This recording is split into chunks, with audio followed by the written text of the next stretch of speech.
উপলক্ষে রাজধানীর বনানীতে সর্বসাধারণের মাঝে খাবার বিতরণ করেছে জাতীয় শ্রমিক লীগ ঢাকা মহানগর উত্তর। এই সময় শ্রমিক লীগ উত্তরের সভাপতি দেলোয়ার হোসেন চৌধুরী সহ নেতৃবৃন্দ উপস্থিত ছিলেন। 15ই আগস্ট জাতীয় শোক দিবস উপলক্ষে এক আলোচনা সভা রাজধানীর খিলগাঁওস্থ পল্লিমা সংসদ ভবন মিলনায়তনে অনুষ্ঠিত হয়।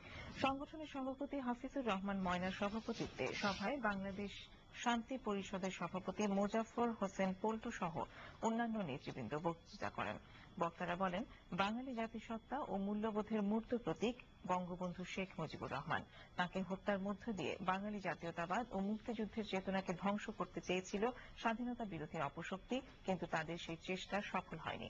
পরে বঙ্গবন্ধু ও তার পরিবারের নিহত শহীদ সদস্যদের আত্মার শান্তি কামনা করে মোনাজাত করা হয়।